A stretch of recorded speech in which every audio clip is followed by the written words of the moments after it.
Cub and one beer.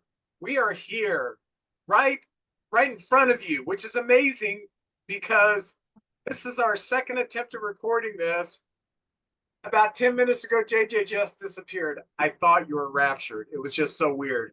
But actually, thunderstorms are going on in our areas, and he lost power. So we are rebooting this because we're only like 5 minutes into the show. But starting off, I do want to remind you to like us on Facebook. You can contact us through one card, one cup, one beer at gmail.com. For those of you who are watching on YouTube, please hit the subscribe button so when our content is loaded, you will have the first dibs on it and you can brag to all your friends, which is what life is about, bragging to your friends. You can support our efforts through Patreon. You go to patreon.com, you search for one Cardinal, one cup, and one beer, and you can support our efforts for $3, $5, or $10 a month. And with that, you will greatly support our efforts, and we are appreciative. If you would like to be a contestant on one of our trivia contests, and hopefully we'll get one up within about a month. If you want to be a guest on a panel, or if you have an interesting story, interesting information, anything to do with baseball you think would be good for the podcast, let us know. We'd love to have our viewers and our listeners as our guests, and let people get to meet the people who are actually supporters of the show. JJ, you're back. How are you doing again? You can see I got some sun. You can see, man, it was a bright, hot summer weekend. It was loaded with baseball. So many good things happening. Saturday, I made it down to Caledonia to a boy's dream hobby shop. I recommend it. I was told there was 7 or 8 of our listeners went down there and partaked in meeting Jason Samatachi, Jack Clark. They were great. They took pictures with us, signed everything. We talked baseball. It was just good seeing both of those guys and reminiscing about some of the old days and everything. Got a few things signed. They make things down there to get signed. And when Vince was there, they had a Vince Coleman, not Vince Hopper. They're going to have a day when Vince is going to be signing autographs too. But I have no statistics to share. Oh, yeah, you do.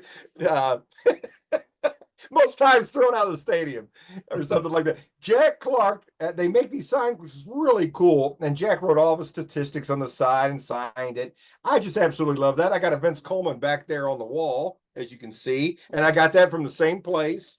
Very affordable prices. And they really, Brad took really good care of us. And I had some cards. And that's a great thing. You know, so far in advance, you can kind of set up the things you want signed and save up a little bit for them. But I'd like to show this Jason Samatachi card. It's got the Cardinal emblem in the background, and he signed it. He's letting go of the ball. Very cool. That is a cool one. That is one cool card. I see it, and everybody there was like, "Where'd you get that card?" Because that was a pretty good one. And I got just a Topps card from when he played, which is very cool. And then I got a Springfield Cardinal card, which is very cool, with the Springfield Cardinal hats and jerseys and stuff. Very nice. There was one card he couldn't sign because he made a deal with the card company. And Jack Clark goes, "Don't worry about it. Just get another card of mine, kid. I'll sign it for you." I said, "Hey, thank you." And I love being called kid. When I'm 60 years old and still called kid, I kind of like that, you know. But I got some Giant stuff signed by Clark. And we talked about this week in baseball because I said, that's when I first learned about you. You're out there playing in San Francisco in Candlestick Park. And they did a whole thing on him. He goes, "Man, I used to love watching This Week in Baseball," which me and you've talked about on here before. Oh, there yeah. he is. I couldn't believe when he came to the Cardinals. It was just, I couldn't believe we got Jack Clark. Oh, my gosh. And then some of those, like a Donruss card right there. I love those old pictures and everything. And then, of course, there's an 81 Jack Clark, too. Those old Giant uniforms.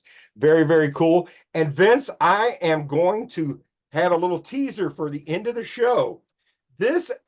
I bought this for this show to open up on this show when we do our cards, and everybody at the card shop say, "Open it now, open it now." What this is 2024 Topps Archive signature cards.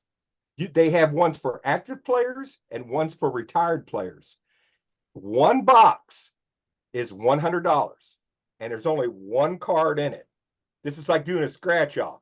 The card everybody wants is the George Brett card. It's worth a lot of money, and there's not many of them. and they took this pine tar bat and cut it in little pieces and put it into the card, and he signed it, and there's not many of them, and everybody's wanting these cards. So I said, nope, I'm opening it on the podcast. So there's 4 people tonight watching, just as they want to see, did you get the George Brett? Because I already had people offering it for me, because not many people get these cards. There's 85 different players that sign cards, which you call legendary players. And some of them, I was like, oh, that's nice. But there's Ichiro, King Griffey Jr., Derek Lee, Andre Dawson, Albert Pujols, Yadier Molina. So later on, there's only 1 card in there. I'm kind of excited. And that's a little teaser for the end of the show right there.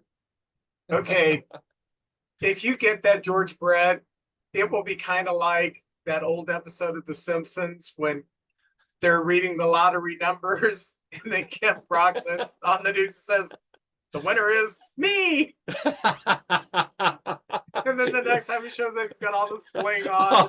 It's got the fur coat. That's the way you're going to be. Yeah. Oh, yeah. I'll be big timing it then. That's JJ, right. do you know what time it is? It's time for Jeremy Connor. For the beer corner. Beer corner. Oh, yeah. Jeremy Connor and the beer corner are my favorite parts of the show. Hey. Foster's. Oh, Foster's. Yeah. Yeah. Lager. Last week, we did our first international beer when we did Modella Especial. And this week, we're doing Down Under Foster's beer. And I do have the lager. They also have an ale. Let me read you a little bit about the history of Foster's, okay? William and Ralph Foster created Foster's in 1887, and I've heard they're dead now. They were so dedicated to delivering Foster's the way it should be enjoyed, they even sold it with ice to keep Australia's warm environment at bay. More than 120 years later, the bold, refreshing taste of Foster's is available in more than 150 countries, making it the largest selling Australian beer brand in the world. Very nice. Foster's 25.4 ounce can arrived in the U.S. in 1972. They resembled motor oil cans, so naturally, Americans nicknamed them Foster's oil cans. The name stuck ever since. Truth is, we quite like it almost as much as we like what's inside. Now, do you know what famous baseball player used to drink Foster's from the old can? Graham Lloyd? I don't know. Dennis Oil Can Boyd. Oh, perfect. Oh, I'll never forget that now. Little baseball news there. The Pride of Ridgewood hops are only grown by hop produced Australia in Bushy Park, Tasmania, and Owens River, Victoria, and by Ellersby Hop Estates in Maria. I read this like 3 times and I'm still stumbling over these words. And unlike other beers they've added at the end of the brewing process to preserve their freshness, these hops are an exclusive Foster's yeast that gives Foster's its bold, refreshing taste. The secret yeast doesn't produce sulfur harshness that other beers can exhibit, which means that Foster's taste is never skunky and always Australian. So I'm going to open up this bad boy. Maybe. Yeah, maybe. Yeah. And now, have you had a Foster's before? Is this the first time? I have had a Foster's before. Ooh, all right. We're going to get first-hand account right here, yeah, and I'm making a mess. Making a mess. And I don't have a towel with me. Yeah, I have spilled it everywhere. And this is why I don't drink. This is why I don't drink. The only time I ever drink is on this show. Is because I make a mess, because I have a drinking problem like an airplane. And what I'm actually doing is I'm soloing, hoping the head goes down because it's embarrassing how bad of a pour I had from this. Anyway, I've got this giant head on this right now. So, woo, mercy. And I'm still the world's best grandpa. And right there.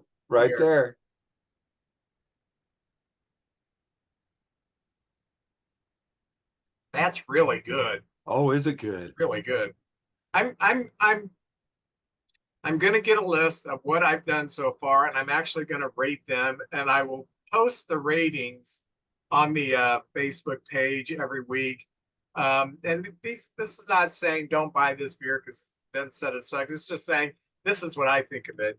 Because as you know, I have no taste. So anyway, that's our Foster's beer and our beer corner. Right. All JJ, right. this is not the Marlins year. Their most fascinating trade piece, Jesus Luzardo, who is coveted by many teams, is on the 15-day IL with a lumbar stress reaction in his lower back. Right before the trade deadline, yeah. Yeah. Someone someone may trade for him for, damaged goods. Hopefully he'll heal this year and be a contributor. But man, if they thought they were going to get a minor league haul at the trade deadline, that's probably just not going to happen. And I did see Jesus Luzardo pitch once this year, and it looked good to me. Thought, he looked good in Cubbie blue. Remember when the Marlins were teal? Yeah, Yeah, I remember that. I think they break that out every once in a while still, every once in a while. yeah. So Jesus Luzardo, who could have been one of those arms that people got a bidding war for. It's looking like he's is the price of his purchase is going to plummet. In Sunday's game, the Cubs were playing the Mets, and the Mets brought in their closer, Edwin Diaz, and the umpire said, "Wait a minute, let me see your hand." Surprise, surprise, sticky stuff all over his hand. 10-game suspension. JJ, can I ask you a question? Please do. How stupid do you have to be? I agree. They're checking you every inning. Uh, they're throwing the ball out. The umpire can see it. Sometimes it's moving. They have a suspicion, but they can tell when it's a different ticky tack or something like that. You're right. Nowadays, it's an act of a desperate team or a desperate pitcher if you're having to use something like that. And there are legal things that you can use to get a better grip. The rosin bag, your sweat, that kind of stuff. But evidently, they've been around enough. They know when something doesn't feel quite right. Yeah, he was trying to make the case, smell my hand. And Smell my hand. they're like, dude, we can see that this is not just, he said it was resin, sweat, dirt, and the umpires have seen it all, especially nowadays when after every inning, the pitcher has to submit everything, they have to look at it. No, he thought if I go in to start the inning, and he's probably gotten away with it before, if I go in to start the inning and we save the game, they're not going to check my glove at the end of the game. They might do it, but I've never seen them do it. When the closer gets the last out, the game's just over. I bet he's gotten away with it before, and this time he walked out, they could actually see it on his hand and said, "No, we're not going to do that." And I just thought, man, I've heard the Mets fans say it's like a conspiracy against them because I think the last person that got suspended was a Met player too. I don't think so. They're checking everybody. I saw the Cardinal game. They asked to check like the belt line. They wanted them to bend the belt line over so they could feel in there, and they have every right to do that. And no pitchers ever said, "Oh yeah," except maybe Gaylord Perry. Everybody else, they went out there. I seen one time they were checking a guy, and he pulled out his pockets, and there was an emery board. Remember that one where it fell on the field? Yeah. So I mean, this has been going on, and everybody's going to try to get that advantage, but you're going to get a 10-game suspension if you do. So sorry, but that's the way it goes, man. yeah. And in today's game, I'm glad they have banned the sticky substances and cracked down on it because hitting is so tough now. And Yeah. it's just very difficult now to give a pitcher the advantage of having sticky stuff. I think is just completely unfair. I'm with you. I'm 100% with you. If you can do it on your own natural ability, God love you. But if you're Okay, picking up extra things there, yeah. little off subject, but you brought up the man's name. Gaylord Perry, admitted, caught, known cheater. Do you think he should be in the Hall of Fame? Cheated his Well, whole career. I know. And I love Gaylord Perry, and I think he was. I know Reggie Jackson would say no. There was a time where Reggie was so furious because this ball just dropped out of nowhere. He's kind of one of those guys in the old days. I think it was going on a lot, and I would say he kind of got grandfathered in, and they tried to catch him, but he had these nervous ticks. I don't know when he was doing it or not, and I think he got into the batters' heads a lot too. It was kind of like Yeah. a cat and mouse game. So I would say if he played now, no, but back then, I think there was a lot of players doing that, and that was just kind of you know, the MO from a lot of pictures. He probably had a lot longer career because of that. I don't think Bob Gibson or Fergie Jenkins ever did that, but Gaylord did, and he admitted it. And for that time period, I'd say, yeah, he still should be in the Hall of Fame. But today, it's a no tolerance kind of thing. Yeah. Yeah. Um, Other news, I just found this fascinating, kind of minor, with the Yankees having problems at third base. Now the Rizzo's out at first base for, I guess, a couple months with a broken arm. The A's DFA JD Davis, and if you'll remember JD Davis, he signed with the Giants in spring Yes. training, before spring training, and then the Giants signed Matt Chapman, and they used a loophole to where I think they only had to pay him $1 million of the $6 million and let him go. The A's picked him up for I think $2.5 million. They've DFA'd him. Now the Yankees picked him up for some insurance, and I think he's mostly going to be a platoon player. Not having a great season, but it is a veteran, and the Yankees are getting a little banged up, and the Orioles are, you know, they're just there. So I just kind of found that fascinating. Here's JD Davis, who's kind of a decent player, and he's Yeah. in the news quite a bit this year for doing nothing but trying to be a baseball player. I remember you talking about him, how he got kind of screwed over. He signed a contract, and like you said, they found a loophole and kind of just got rid of him for as minimal amount as they could. I think that's a terrible thing they did there. And so good for him. I'm glad he's going to get to play. And I tell you what, injuries are stacking up everywhere. And I think everybody's finding out nobody's got enough pitching. And pitchers are getting hurt. I mean, if they come up with just a little twinge, you got to set them down. It's a long season. And a lot of these teams are, well, the Cubs, you guys, I mean, nobody feels sorry for any other team. I mean, everybody's got injuries, but you're pitching sometime the eighth and ninth guys in your depth chart out there and just giving it your best. So, man, it's a battle of whoever's going to be the healthiest at the finish line, I think. I don't know if the Cubs bullpen is giving it their best. If that's their best, geez. They're giving it what they got. How's that? They're on fumes. That's right. I loved Thursday's game at Rickwood in Birmingham. I thought it was very well done. I thought the booth did a great job. I loved the beginning, bringing out the old Negro League players, and I loved the interviews with them, and I loved how much they were enjoying it, and I loved the entertainment at the beginning that flowed into the national anthem. I thought that was wonderful. What did you think of the game? I absolutely loved it. I was so proud the Cardinals could be a part of it. They wore the old uniforms. My favorite moment in the game was when they had the old black, they had an inning where it was the black and white with the TV, sort of like we were watching the game back in those days, And I'm so proud of Alabama and MLB reviving that field and keeping those stories alive and that tradition. And baseball, more than any other sport, it's our history, of our country and the our game of baseball and what we all have, or what those players went through. And I'm glad they got honored. And the statistics is now a big part of the MLB.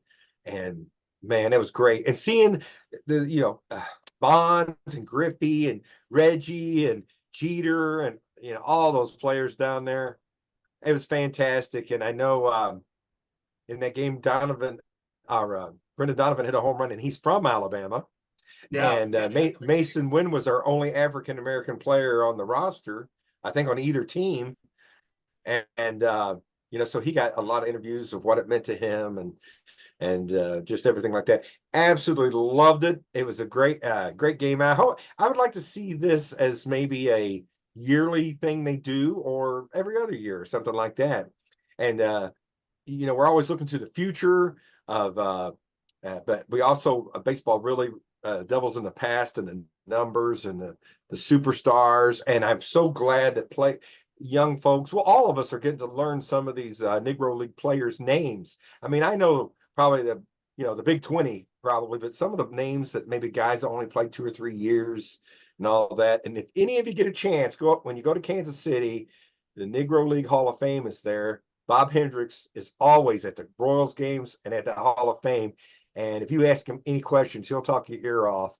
And it's a real treat to go there and learn about the history of the game. Yeah, and Sunday mornings, I almost always catch the Black Diamond show on the MLB Yeah. radio.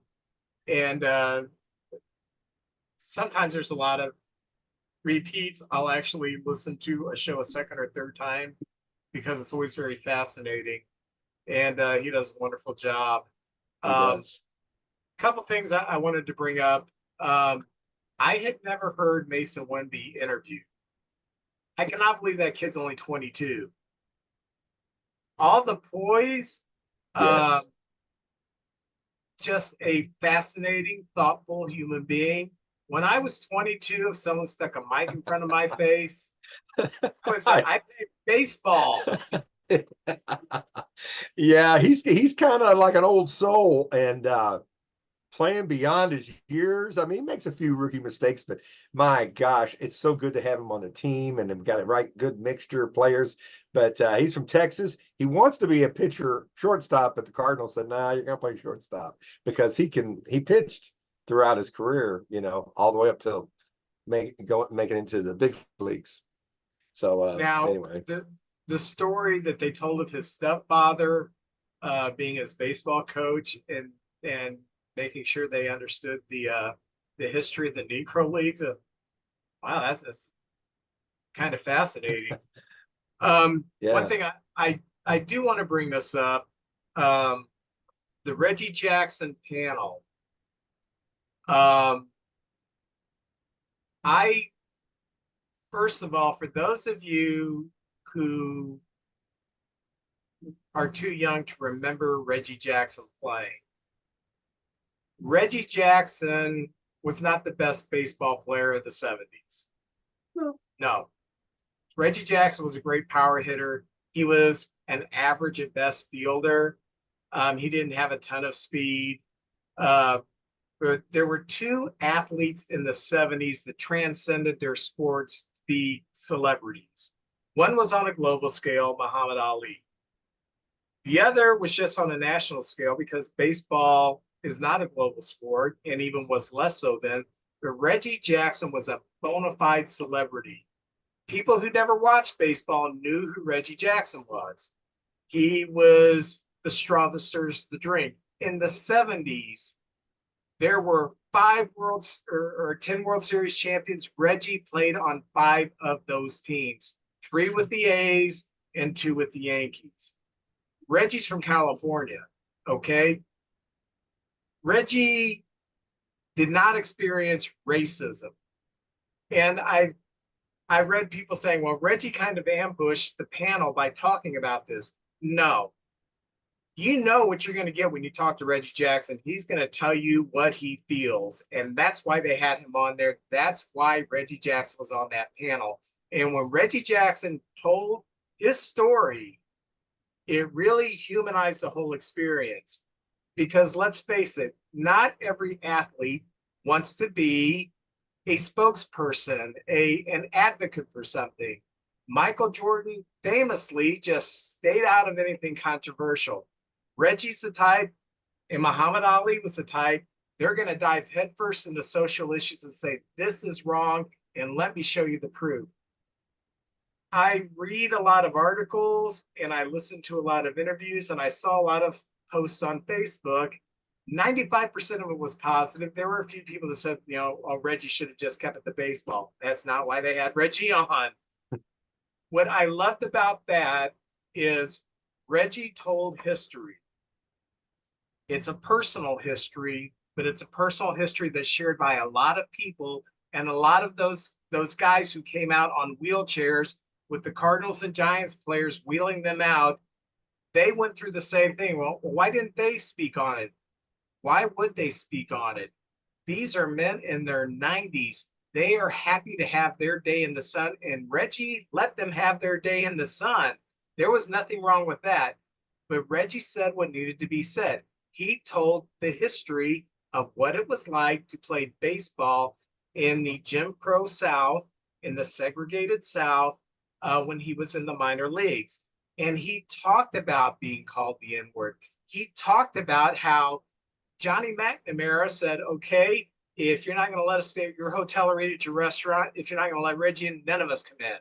Okay. Now, if you're a cafe and you've got 30 hungry athletes coming in and you say, up, that one can't come in, the N word can't come in. And they say, fine, we'll take our business elsewhere. Well, wait a minute. Maybe we can come up with something. I love how he gave credit to the ball players, how even like Sal Bando and his wife, how these guys who grew up in the minor leagues together and won 3 championships in Oakland, they took care of him the best that they could in a bad situation. And one of the tools, I think the most important tool a society has is history. I know history isn't everybody's bag. I understand that. When I was in high school, I took algebra as a freshman and I got a D. And the only reason I got a D is because my baseball coach was the algebra teacher and he wanted me to be eligible to play baseball. So I got a D, as he said, as he gritted his teeth, told me what I was getting. I took algebra again in college. I got a C. I was more proud of that C in algebra than anything I had ever done in my college career because I don't understand algebra. A times B equals AB, and that is the most basic algebra, and I still don't get it, and I never will. So I get when people say, I don't like history. I understand that. But it's the most important tool of society because it says this is where we were at as a society, and these are the mistakes we made. And if we don't learn from our mistakes through the study and application of history, we are going to be doomed to repeat our mistakes. And that's when you have societal decay. That's when things fall apart. What Reggie was saying was, this is how I was treated. This was the reality. Things are better now, but we still got a lot more work to do where we completely eradicate racism, to where we can all feel free to walk the streets of our city. We can all feel free to converse with other people. We don't have to feel scared to talk to someone who doesn't look like us. A few years ago, I did an interview at a house where I was doing a podcast, and I interviewed an African-American man. And I was in his house, and he lived with his father, and his father just looked at me side-eyed the whole time. And I know why he was looking. He was thinking, what are you doing coming to North St. Louis to interview my son for? I got it. I understood that because when I was growing up in the 60s and in the 70s, I don't like to admit it, but systemic racism was a part of my life. I didn't go to school with any Black kids growing up, except for 2 kids who were in a deaf program in my grade school for 1 year. Other than that, lily white. I didn't have a Black friend till I got to college. And one of the guys on the basketball team said, hey, you live in Wood River? I said, yeah. He said, I live in East St. Louis. Can you give me a ride home this weekend? I guess. In my world, East St. Louis is where you went to get shot and killed. And then in my adult life, I worked for years in East St. Louis, never felt a threat about anything. So we just have a lot to learn. And I think that Reggie did a great job of saying, this is a great event. We've come a long way, but we still have a ways to go. And I thought at the age of 78, he was articulate, he was well-spoken, he was Reggie Jackson. And it was so cool to see Reggie Jackson in the spotlight again. I hated him as a Yankee. but man, he was on television shows. He was everywhere. He was a celebrity, and he had that kind of clout. We don't have a baseball player with that kind of clout today. Reggie had it. In his words, I thought rang true. What do you think about Reggie? Oh, I've always loved Reggie. He was like my first introduction to baseball, and I love history. I really just love dwelling in it. And sometimes when you read stuff, you talk to people, sometimes their views are a little different than what I've read, or maybe they're different from this person or that person. But and first of all, in 74, I think it was, Reggie Jackson got hurt in the playoffs. And every time they would introduce him at the beginning of the game, he came out in crutches and the crowd would go nuts. And I was like, who's this guy? They're just absolutely going crazy for. He's on crutches. And then I would read about him, and I bought his autobiography and read it as a kid. It was like the first book I ever read. And I just love Reggie. And he just looked like a superstar. He had those like sunglasses he wore, and the Oakland A's uniforms, that gold and green. He just looked fantastic. Looked like $1 million. And then of course he goes to the Yankees, and that team was either popping champagne bottles or throwing fists at each other. That Or was a both? wild. The Bronx Zoo is what they were called. But Reggie was telling the stories about what he went through, and what I admired was he talked about, man, he got treated horribly down there, but he also mentioned Joe Rudy, Sal Bando, Dave Duncan, McNamara, and Charlie O'Finley. And Charlie O'Finley, through history, has kind of gotten a bad rap. I don't know him, but he sort of dismantled that team. I don't, and just sold off the pieces. And it was so bad the MLB even stopped him from some of the moves he tried to make at the time back then. Louis Kuhn was the commissioner. So anyway, and then but he also talked about how there was players along the way who stood by him, and he slept on Joe Rudy's couch for 2 or 3 months because he had nowhere else he could stay and things like that. So even though bad things happened, there was good people who stood by him, and things have changed, hopefully for the better. And I mean, Reggie's just always been a superstar. I remember on Ken Burns, the baseball documentary he did, there was a lot of Reggie Jackson in that one too. And Reggie was always not shy to go to the microphone and tell you how he felt about the game, his opponent, and himself. He would really get in there and tell you about himself. But I love Reggie Jackson. I did not know that was as big a problem. Well, that was in the 60s when he came up, though. That was the civil rights movement was going on then. Ground Jackie zero, Robinson, Birmingham. yeah, and Jackie Robinson was 20 years earlier, but still that was going on down there in Alabama, and some of the teams. I don't know in the big cities. There's always been. I'll be honest with you. When I was in Arkansas, it was a 99% white counties. It was dry county. There was no alcohol. People made their own moonshine and stuff. And when I was in kindergarten, we moved to Pine Lawn, St. Louis. And I was there was like 3 white kids in the whole school. I got chased home a lot. And to be honest with you, if people don't like me, I understand. Not everywhere I went have I been super liked, but sometimes I got chased home. Maybe it was people before me that caused people not to like people like me. I don't know. I got a Southern accent. When I was in the Navy, we would go to cities, and they'd have no dogs or sailors. I was in the Navy. No dogs or sailors, and they'd have it on their yards. And I believe that's because some of the sailors before me were such wild people. They were like, we don't want to have anything to do with these sailors. And I understand that. So I was always trying to project the best person I could be, and just polite, and thank you, and all that kind of stuff, just trying to set a better image or something like that. So anyway, and that's how it kind of affected me. But Reggie Jackson, always loved him, and I'm glad he said those things, because it was sort of like a happy, hey, everything's going great, and then Reggie came in and said, hey, but this is the truth.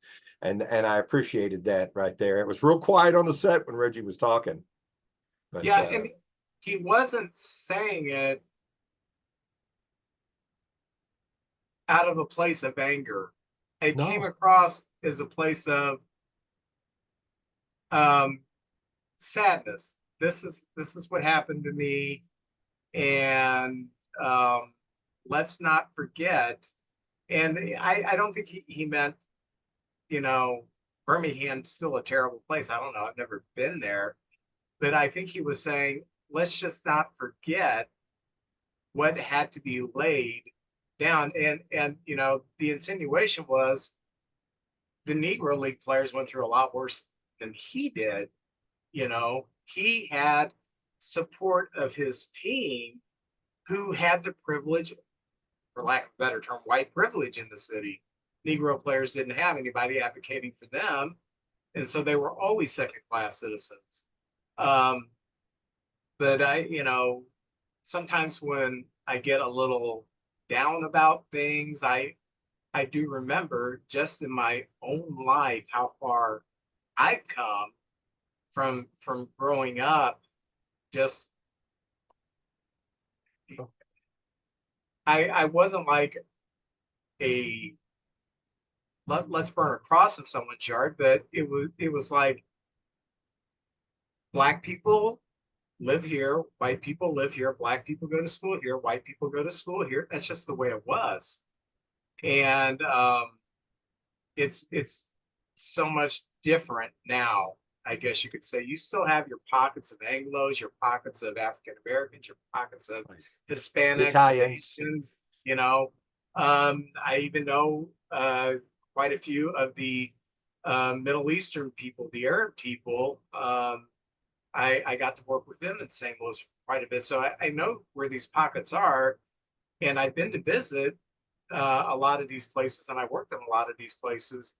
It's just different now in that it's not perfect, but it is better. We have made progress, and that was a reminder from Reggie that we've made some progress, but we still got some work to do because we're still human beings.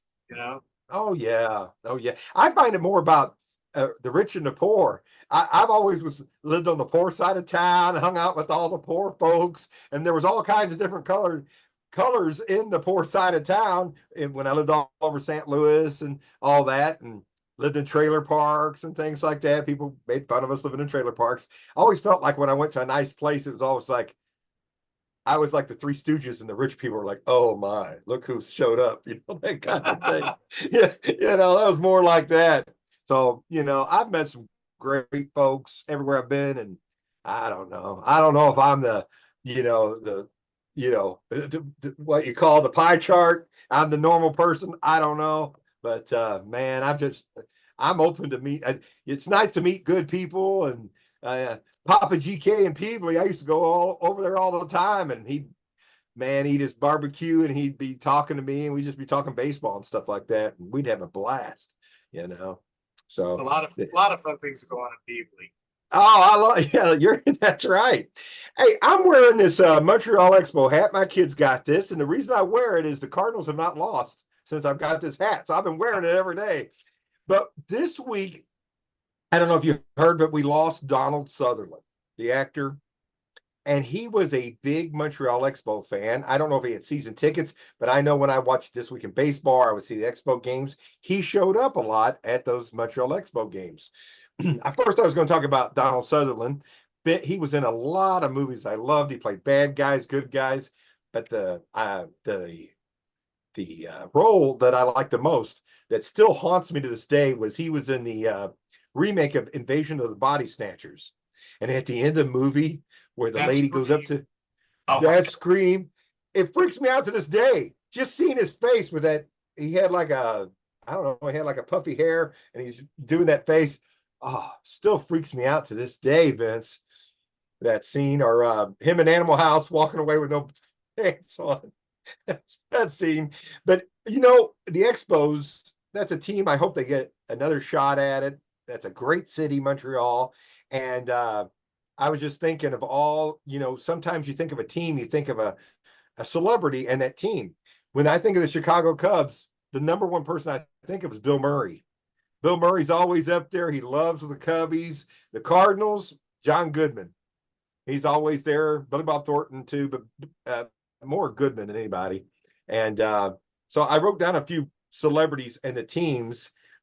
Steve Perry from Journey, I see him in a lot of Giant games, and I think one year they adopted a song, "Don't Stop Believing," as their song, and he would be at the ballpark a lot.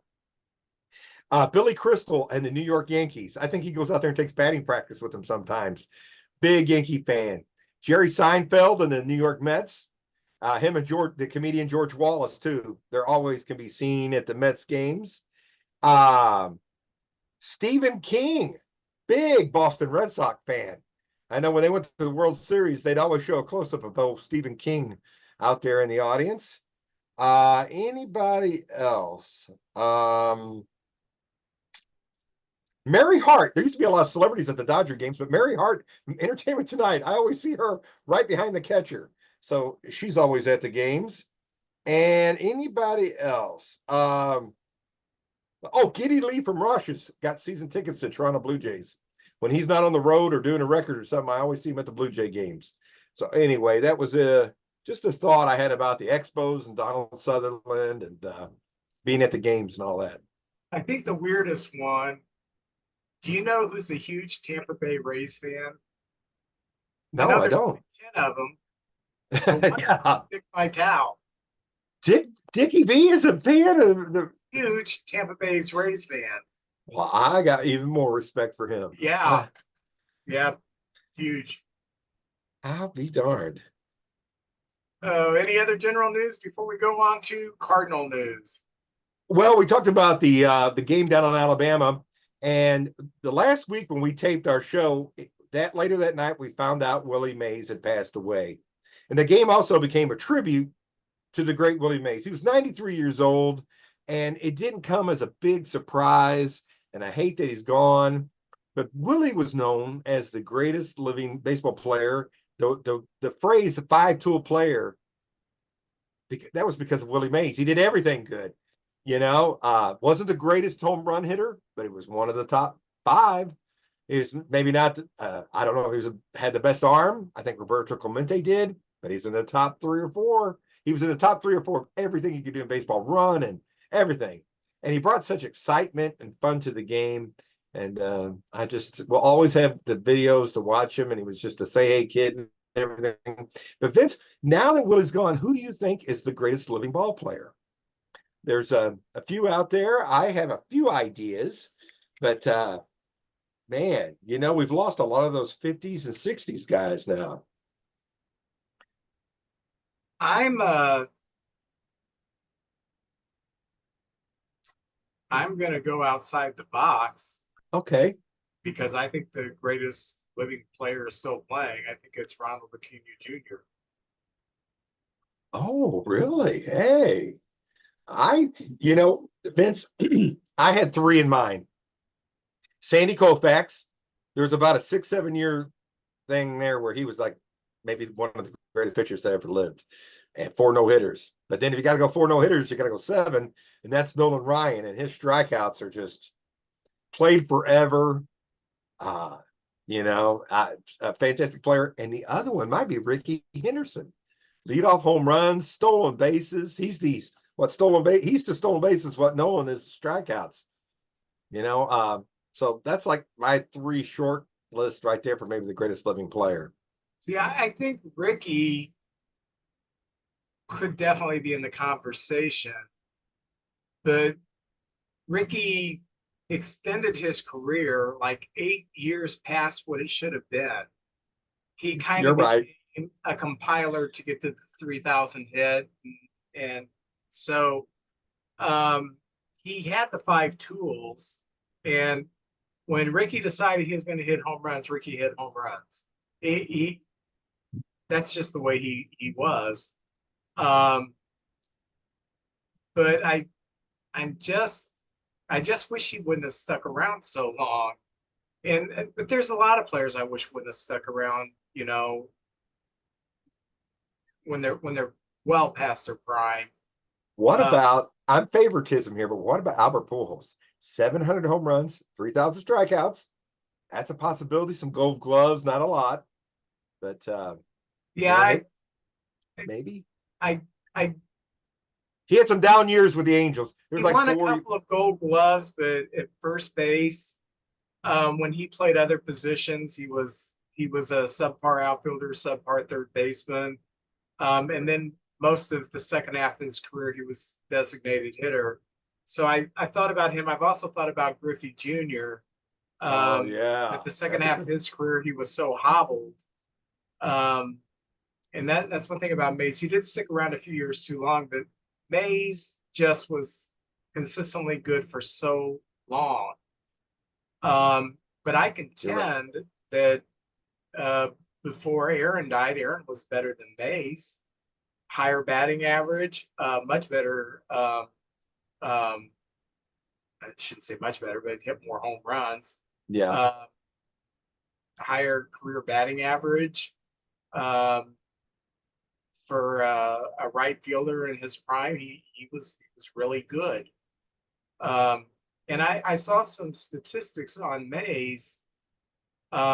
We think of him as this great fielder, which he was, but when he retired, this is for a center fielder.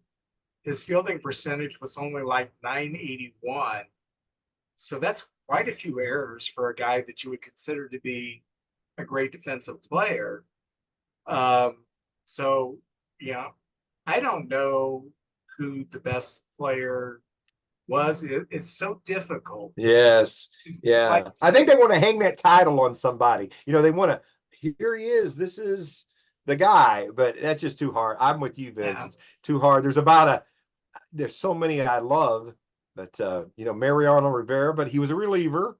He didn't play defense, but a reliever is important. But I don't know. That's a tough one, man. hey, Billy Williams is still alive. Look at his career. Fantastic. Yes, that's I right. mean, he's very quiet, so he doesn't get the accolades, and he never played postseason baseball. I think when he finally went to the A's at the end of his career, he may have gotten into a postseason. Okay. Um, it's just so difficult to come up with here because I've seen all kinds of posts now. Who's the greatest living player? Well, wait a minute. I'm not even sure if Mays was the greatest living player when he was alive. I don't know. Um, I just know right now the player that can do it all is Ronald Acuna Jr. and he does it better than anyone else, and he's doing it in an era where pitching is at a premium. So yeah, that's kind of why I think maybe he is. That's a good one. That's a good one. I I hope I hope for our sake as baseball fans that comes back sooner than later. He's already had 2 big injuries. Man, that's tough being this yeah. young and having 2 big injuries because he should have a lot of baseball still ahead of him. Well, I know this is controversial on this show, but I can definitely say that BB Richards is not the greatest. Well, he's passed away, but was not the greatest living baseball player at one time. Yes, I'm gonna throw Roger Freed's name in there too. I love Raj, but not the greatest player in the world. I could throw a few Cubs in there. Mick Kelleher, George Bitterwald. Oh, you want to start off with the Cub week, or you want to start off with the Cardinal week? Let me get this over with. All right. Seriously, the Cubs finished the week 6-6. So as bad as things were this week, somehow we were like, how'd that happen? 3-3. Okay, let me start with Cubs news. Yan Gomes has been DFA'd. Last year, he was on the verge of being an all-star catcher. This year, everything fell off the table, hitting about 150. His defensive skills have just eroded. He just looked like an old man trying to hang on. In fact, Miguel Amaya, who is struggling to get to 200, has been the starting catcher for most of the year. So we DFA'd Yan Gomes. Apparently, and this seems weird to me, apparently Amaya is out of options, even though he's not really been sent down to the minors much, and he's had some injury things and time served. I don't quite understand it, but it came down to one of them had to go. You can't they didn't want to DFA Amaya. He's young, so they DFA'd Gomes. And we signed Thomas Nito, who had been DFA'd by the Mets. And now he's going to be with us for the rest of the year, probably. Nito is a great hitting catcher. He's hitting about 213. And when you compare that with what we had catching, that's a great hitting catcher. So he's a good pitch framer. He's a backup catcher. So that tells me Amaya is still going to get the bulk of the catching, and Nito's going to be the backup catcher, which tells me we haven't done anything really to address our catching issues, which is one of our biggest issues. Mark Leiter Jr. has went to the IL, and Luke Little's been brought back up.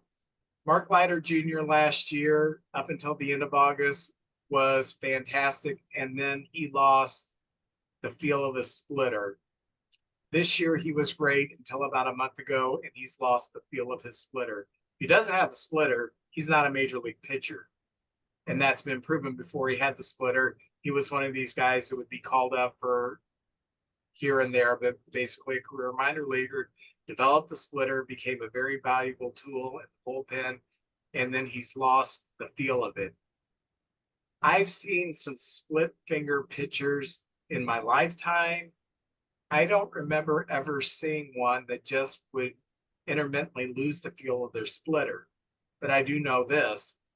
If he's got the feel, he's great, but we don't have the time in the major leagues to see, oh, is it going to come back? I say, let him go. Maybe someone else can fix him. But if you lose the feel of the splitter when you're Mark Leiter Jr., then you become a batting practice pitcher. And I've seen enough batting practice pitchers. IL him. He may have some kind of a problem, but I just know this is 2 years in a row. Suddenly he's like, where'd the splitter go? I don't know. He can't throw for strikes. It's rolling up there, and they're teeing off on him. And his fastball just is not good enough to get out major league hitters. So he's getting pummeled. This weekend, Ryan Sandberg got his statue in front of Wrigley Field, which is very deserved. Yes, sir. About the 40th anniversary of the Sandberg game. Those of us who are old-time Cub fans and Cardinal fans will never forget the Sandberg game. Never forget it. And Bruce Sitter never forgot it for the rest of his life. So, so that was kind of cool to see that. And now to get into the week, I'm going to go through this quickly. And we started off last Tuesday when we got off the podcast. We beat San Francisco 5-2. Michael Bush had a couple of hits. Bellinger had a couple of hits. Happ had a couple of hits. Swanson hit a 2-run home run. Morel come off the bench, had a big RBI. Justin Steele, 6 2/3 innings, 2 runs, but he didn't get the decision. Trevor Miller came in, got the win, and Keegan Thompson came in to close out the game. 1 inning pitch, struck out all 3, looked nasty. So Tuesday, our new closer is Keegan Thompson. Guess how many times he's been brought into close since then? 0. That's why Cub fans are angry. The next night, Wednesday night, we played San Francisco. We won again. We won 6-5. Very good. Horner had a couple of hits. Happ had a couple of hits. Swanson had 2 more hits. Bush had 2 more hits. Happ did hit his 9th. Swanson hit his 8th. They are starting to heat up a little bit. Hendricks got the start, and Hendricks, his ERA has dropped to 7.46. Remember, it was a 12 at one time. 5 2/3 innings, 2 hits, 1 run, 8 strikeouts, 1 walk. He has found it again. At least for one night, he has found it. Well, since he's been back, we've put him in relief. He's kind of worked his way back, and he's looked really good. Leiter Jr. came in 2/3 of an inning, gave up 3 runs. His ERA has ballooned. It was sub-2 just a few weeks ago. It's over 5 now. So we are hanging on in the 9th inning. We were up 5-2, and it was 5-4 after Leiter Jr. came in and threw up the inning. And we brought in Corey Brewer to save the game. He pitched a third of an inning or 1 inning in the ninth, gave up 2 walks, but he did get the save, but it wasn't pretty. So 1 game closed by Keegan Thompson, looked great. The next game, Brewer closed it, got the save, but it was really shaky. And so then we come home to play the Mets on Friday, and we lose 11-1. Offensively, Bellinger had 2 hits, and that's about all that happened offensively. Pitching wise, Imanaga, 3 innings, 11 hits, 10 earned runs. His ERA was below 2. By the time he finished, it was 2.96. He looked terrible. Wisniewski came in, and then Hodge and Little finish it off. But actually, I would rather lose 11-1 than to cough up a game in the ninth. I'm with you. The next day against the Mets on Saturday, we win 8-1. It's our first blowout win in a long time. We had a 5-0 lead after 2 innings. Suzuki had a couple of hits. Morel had a couple of hits, hit his 14th home run. PCA had a couple of hits. Jameson Tyone, 7 innings pitched, 1 earned run, 10 strikeouts, looks great. Corey Brewer had a clean inning, and we also brought in Hector Neris because we were up 8-1. He did pitch 1 inning, gave up 1 hit, 1 walk, struck out 2. But that's kind of the role Hector Neris has found himself in because he's earned it. So Sunday we play the Mets, and hopefully we can take the series, but we don't. We lose 5-2. Morel did hit a 2-run home run, his 15th. Morel, even though he's only hitting 203, he's got 15 home runs. He's on pace for between 90 and 100 RBIs. And like I kind of said ad nauseum, he's really hitting some bad luck. Assad pitched 4 1/3 innings, gave up 4 runs. He got the loss, and that sucked. And then last night, we were playing San Francisco, and we are up 5-2. And Steele, who still hasn't won a game, pitched 7 1/3 innings, 2 earned runs, 9 strikeouts, looked awesome. Horner had a couple of hits, Bellinger a couple of hits, Swanson had a couple of hits. Looked good. So in the ninth, we bring in Corey Brewer to save it. Where's Keegan Thompson? Well, he was out a couple games because he's on paternity leave, but he's back. Why isn't Thompson closing this game? I don't know. Bring in Corey Brewer, 1/3 of an inning. He ended up giving up 2 earned runs. So we bring in Smiley to try to clean it up. Smiley, with the bases loaded, walks in the winning run. Oh, This is what agitates me. You've got the winning run on third base with the bases loaded. I don't give a damn. Throw an 80-mile-an-hour fastball down the middle and see if he can hit it to somebody. Don't try to nibble on the corner because you might not hit it. I understand. It's frustrating. It's frustrating. I will never kick the Cubs when they're going through a tough time because I tell you what, this team has pieces and they can beat anybody. And this can happen to anybody. You have your ups, you have your downs. And as bad as the Cubs have trouble they've been going through, they're not out of it. They're sitting right behind us. And it wouldn't take much for a young player to come up or somebody to get hot. I'm sorry, Vince, what were you saying? Well, I was just going to say say this. something? This Cub team it reminds me of last year's Cardinal team. A terrible bullpen, and they can't get past the terrible bullpen. And last year, the Cardinals, the young players just were not producing great. And That's we're right. having the same issue. PCA is not hitting great. He's in the low 200s. Morel, even though he's got the power, he's hitting in the low 200s. Even veterans like Swanson and Happ are not having good years. It's almost like last year's Cardinals is this year's Cubs. I know the ingredients are there for a decent team, It doesn't bother me so much because I never saw this team as a team that's going to be a serious challenge to the World Series. If I'm the Cubs, do I am I a buyer at the deadline? No. Am I a seller? No. I stand Right. pat, except for one position. For the sake of the fans, Jed Hoyer has to get a closer because there is nothing more demoralizing to a fan base than to watch ninth inning leads fall apart. I saw last year with the Cardinals when the fan base just went completely nuts. We can't close out a game. We suck. I'm never going to a game again. I'm going to start voting for the Browns or whomever, I'm going to go to the Gateway Grizzlies. They'll take my money. That demoralizes a fan base.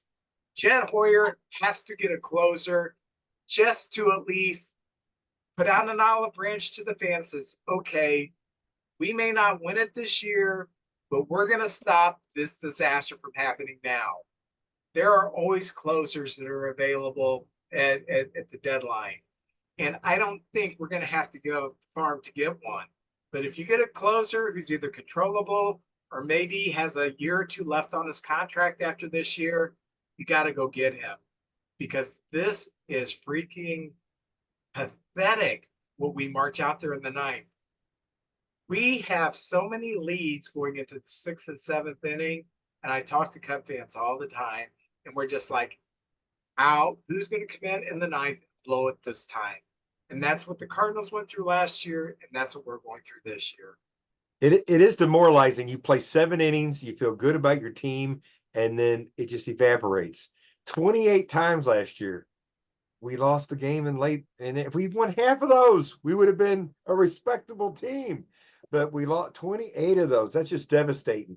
Two things I was going to say about baseball. One about the Cubs is I was watching the Cub games this week, and that PCA kid has really took another step. He's starting to handle the big league pitching. I think this week he got 2 triples. Yeah. His speed is top shelf. He's a good player. He's a great defensive player. He got a good one there. And a lot of times teams just get frustrated and they just want a clean house. And I think that's the wrong, I'm with you, Vince. That's the wrong thing to do. You've got a lot of good pieces there. Your team last year reminded me of the team 2 years ago St. Louis had, where you had like 3-headed monster that were just playing out of the, you had Bellinger. That guy, you can't get him out. Swanson had that kind of year, and you had that young player that Max loves. Nico was having a great year too. Those 3 guys were just off the charts last year, and then last year, Goldie and Arenado did not have the year they had the year before, and they were carrying the team, and the young guys just didn't pick up the slack. So that's what happened last year.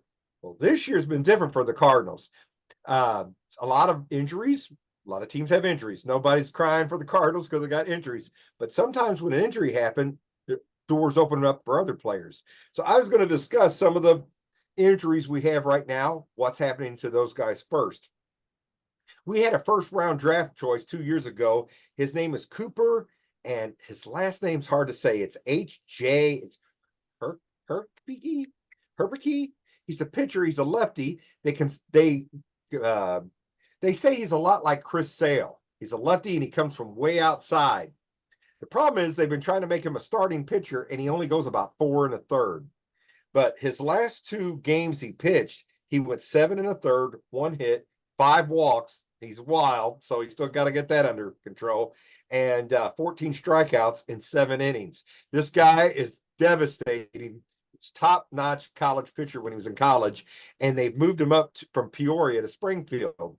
And I'm going to go see a game on the 4th of July at Springfield, and I'm hoping I get a chance to see this kid play. So he's made a step up to Double-A now, and what I'd like to see really is he might be a bullpen guy. He may be a guy, a lefty in that bullpen who could help out sooner than later.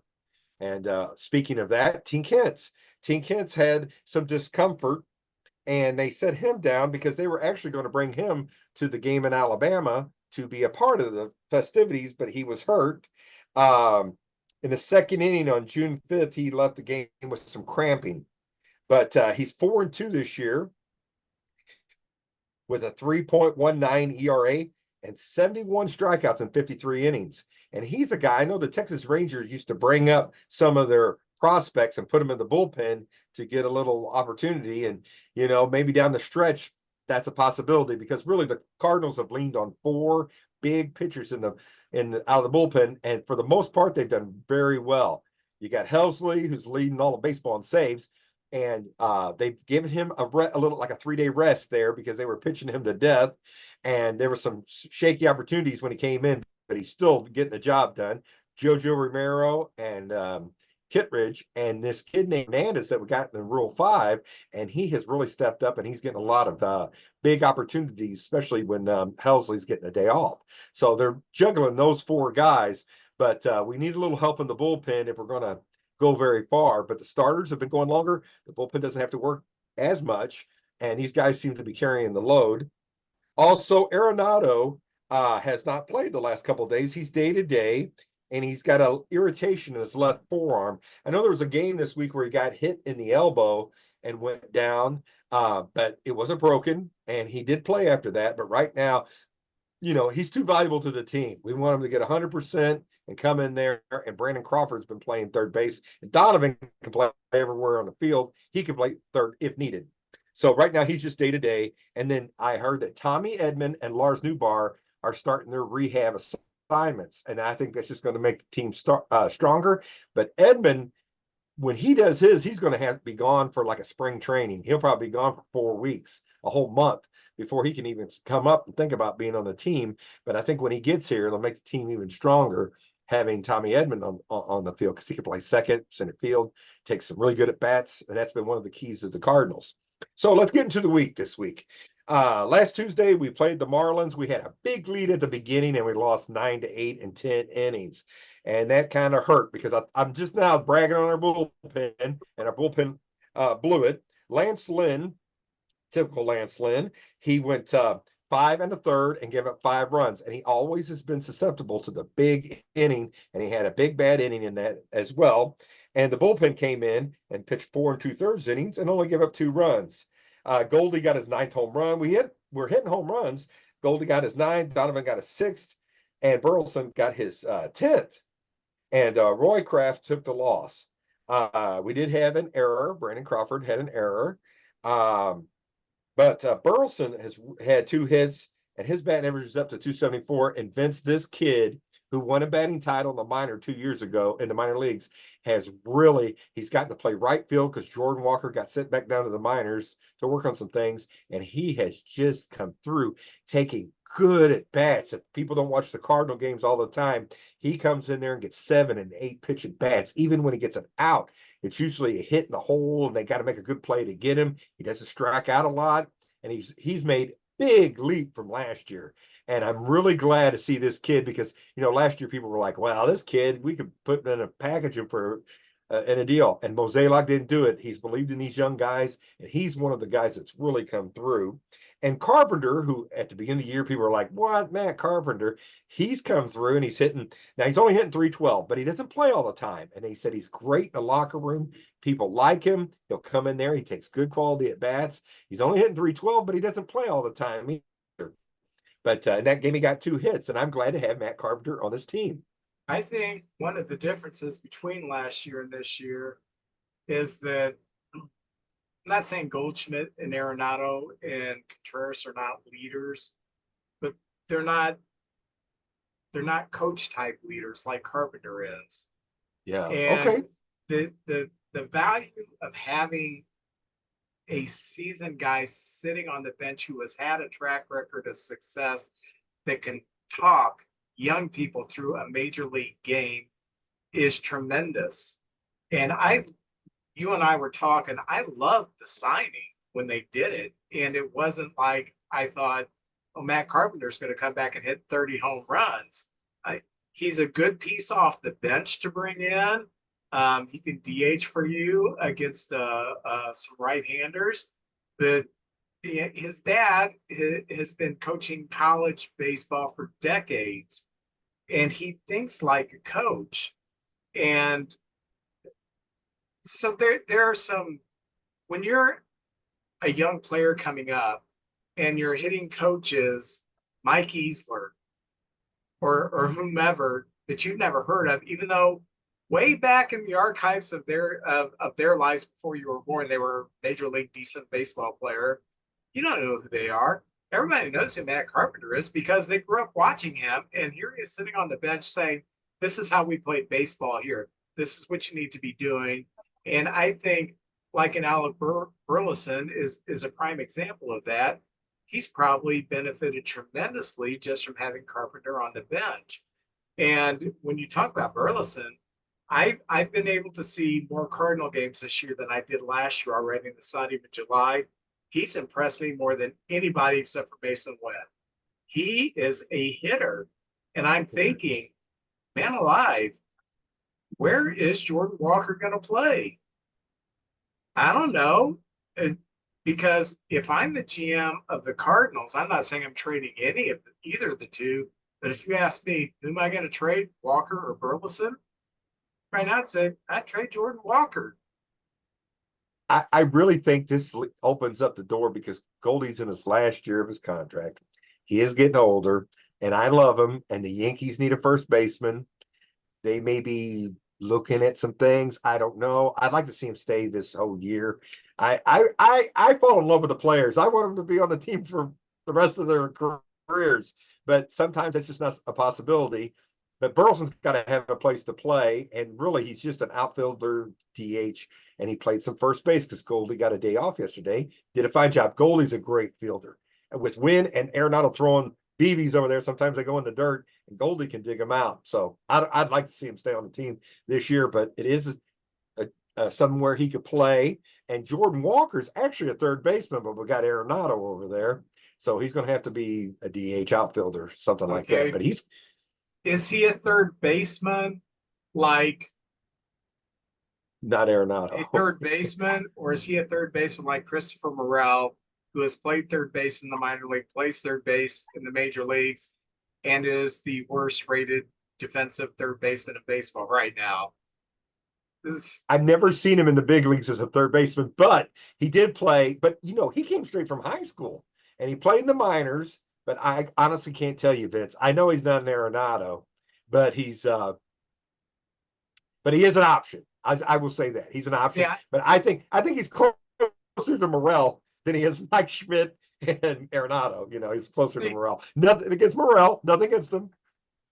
I want to see the Cardinals with Gorman at third base because Oh I yeah. want to see if he's a real third baseman or not.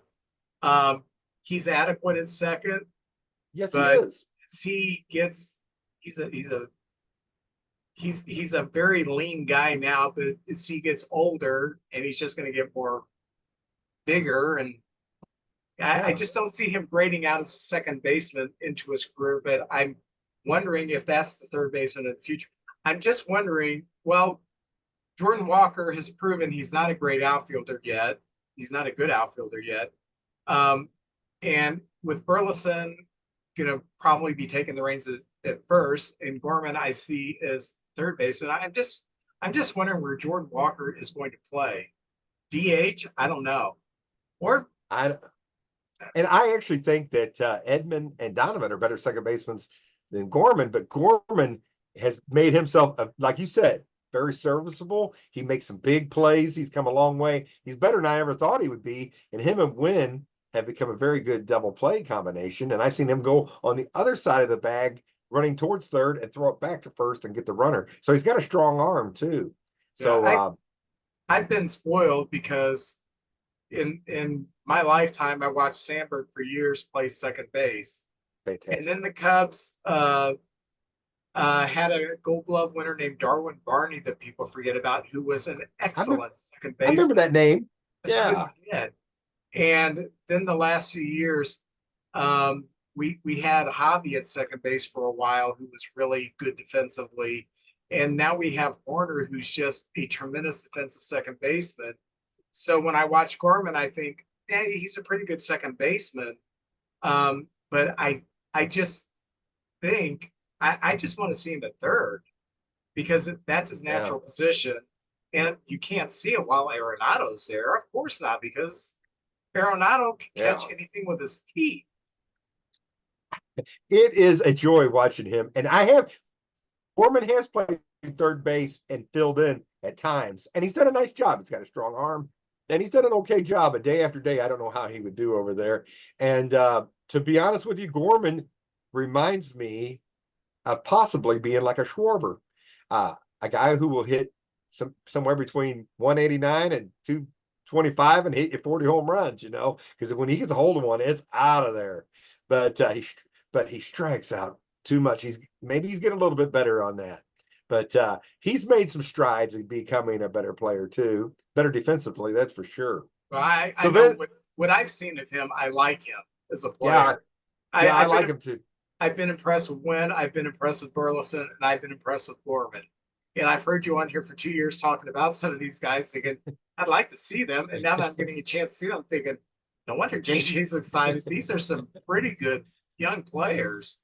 What I'm saying, you guys are in good hands. We got to get the future looks bright. The future looks bright, except for pitching. Starting pitching's the thing. We went out and got some hired guns this year, but they're older. We got Sonny Gray, who's going to be around a couple of years for sure. But after that, Lynn maybe another year, maybe Gibson another year. We'll see. Michaelis pitching very good this year. But the thing about the Cardinals this year is we didn't hit the first month and a half, and we were 7 games under 500. Matter of fact, Mother's Day is this day that it seems like the light bulb went off and we started winning some games. And not that you're a great team, you're just better than the other team that particular day, or the big moment in the game, they don't come through or you come through. That's really kind of how it's been. The Cardinals have played a lot of one-run games. And I remember one year the Atlanta Braves, every game was a one-run game. And by the time they hit the playoffs, they were battle-tested. Nothing really got to them because all year long it was a dogfight. That's kind of how the Cardinals been. I'd love to have an 8-1 game every once in a while where you're not on the edge of your seat pulling your hair out the whole game. But it's kind of been like that. But Mother's Day, since Mother's Day, we are 25-13. And I'll tell you what, 12 games over 500, I'd take that. And that's turned into a 3-game over 500 season so far. But we were 7 games under 500 at that point. But it seems like the defense are picking up. Siani out in center field made 2 plays, hurt his ribs on one of them, just making light out plays, not hitting the cover off the ball, but bunting, a sacrifice, a great team player. Carlson getting playing time now. He's picking it up. He's always got a great arm. Burleson, very good arm in the outfield too. Both of those play some good outfield. When it gets late in the game, usually Burleson goes to the bench and we bring in the 3 center fielders that we have on the team, and they play out there and just cover that outfield and do a really good job. I'm telling you, Donovan can play anywhere. And in that Cubs series, he made some big plays out in that outfield. One, he had the wind blow a ball back, and the other one, he jumped in the ivy and caught it at the top of the ivy. But he's done a very good job out there too. I remember. I know I don't want to rub it in. Hey, I stay small and just kind of creep through the season. We don't want to upset anybody. But that second game, I'll go through these quickly. We had to play, so we're 1-1 with the Marlins, and we're going into the rubber game. And Kyle Gibson, 15 minutes before the game, his back tightens up, and he was very upset about that. He said, "I've never missed a start, unless I was on the DL or something or IR. I've never missed a start," and his back tightened up. They did treatments. Ollie went to Livator and said, "Get ready." Now, Livator pitched in relief the day before, and I have so much respect for Livator. He didn't make any excuses. He had 15 minutes to get ready and get out there and pitch against the Marlins. And let me tell you, that first inning was, it was gut-wrenching. The first 2 guys hit home runs. The third guy hit a double, and he walked the 4th guy. And finally, they go out and they're talking on the mound, and I'm like, "Oh, poor Livator. He's going to have to take one for the team." And he ended up pitching 3 2/3 inning and only gave up those 2 home runs at the beginning of the game and held it close. We ended up losing the game 3-4, and they came back at the end of the game and won it. We won a game under 500 at that point. But let me tell you, that was the Marlins got a back-to-back, they double walk-offs to beat us. And a lot of people on the radio were bad-mouthing the Cardinals. "Oh, you lose 2 out of 3 to the Florida Marlins." But all things considering, they're a good team, and they were better than us during those 3 games. Let's see. Gorman hit his 16th home run. We had some stolen bases. Siani got 2 to make it his 9 stolen bases, and Arenado got a stolen base. 2 hits in that game. Carpenter got 2 hits. He's playing more. Donovan got 2 hits, and Arenado got 2 hits. And Pajas got a hit, and he's playing more now too because Herrera ended up going on the IR. So now Pajas is our starting catcher for the time being. But hang on, folks, I got a big headline for you coming up. Thursday is the famous day where we go down to Birmingham, Alabama, and we play the big game against the Giants. So we travel down to Birmingham, a lot of celebrations. I'm sure there wasn't much rest that day, and the Cardinals pull out a win, and we win 6-5 over the Giants, who I kind of see as an equal to us. They have some star players. They're a tough team. You got Brandon Webb on that team. I mean, that's I look in the mirror and they look a lot like us on the other side. So we beat them 6-5 in that game. Brendan Donovan hit a home run. He's from Alabama. That's kind of a nice story. Cardinals score 3 runs in the first and 2 in the third and 1 in the fifth, and we just hang on and beat them.